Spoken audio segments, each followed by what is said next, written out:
The cost of living is on Australia's minds. Almost a third of us say we often have difficulty making ends meet.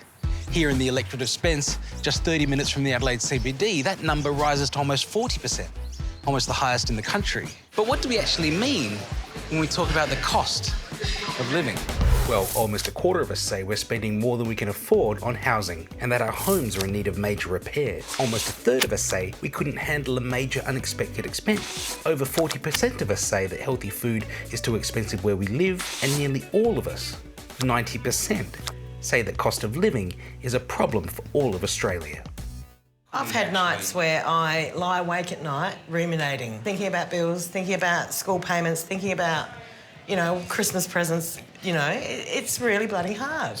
It's not easy. This is Amanda James. She's a butcher's assistant and mother of two from Taparoo in South Australia. And she's one of the 5 Adelaideans I've invited to the pub to chat about the cost of living. You can have a high income and still not make ends meet because your lifestyle fits your income. Absolutely. So absolutely. I too have had sleepless nights every once in a while, wondering how I'm going to pay the school fees for my children. You know, so I'm not pulling heartstrings. No, I mean, a shitload of money would make it easier in my life, I reckon. Let's give it a shot and find out. I might have a little go at that. Just give me a year. Something that an overwhelming majority of us agree on is that the wealth gap in this country, the distance between rich and poor, is too big. Just over 3/4 of us believe that.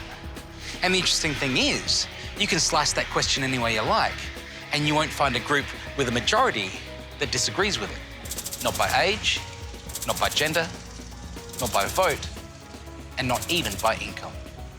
Although it has to be said that, broadly speaking, the richer you are, the less the wealth gap seems to trouble you. So on that wealth gap, how do we feel about closing it? Do we, for example, think poorer Australians get enough help from the government? The short answer is no.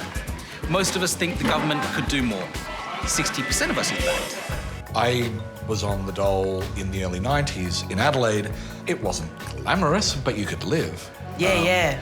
I was And there. there's no way in hell that I can see any way that anybody could do it Live on it with now. current No rents, way. current energy prices, current everything. I'm actually on New Start allowance. How hard do you feel it is for you to live on New Start?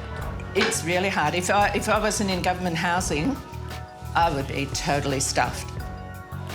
That said, we also feel that people should be able to pull themselves up by their bootstraps, with almost 70% of us agreeing that if you work hard in Australia, you can be successful regardless of your circumstances. I have myself and my little one to provide for. There were times when I was like, oh, you know what, this is just so hard. And then I was like, no.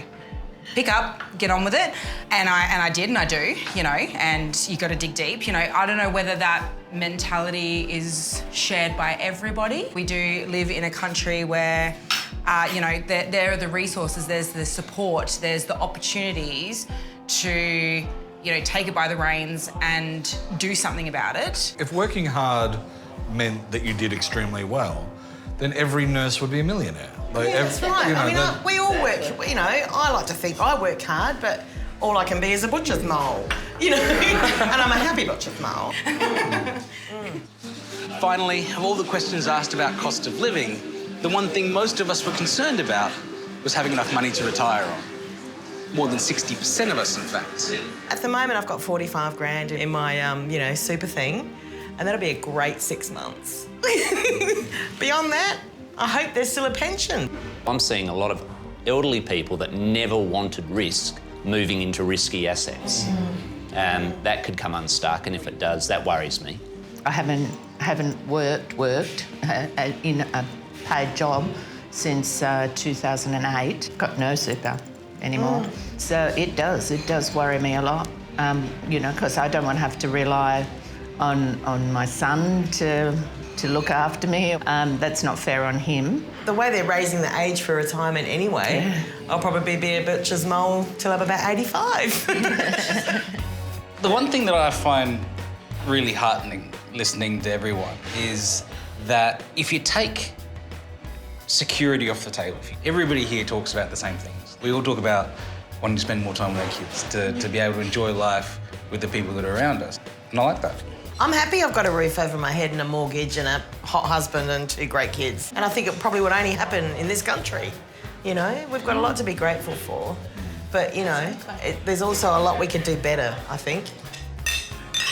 So extra.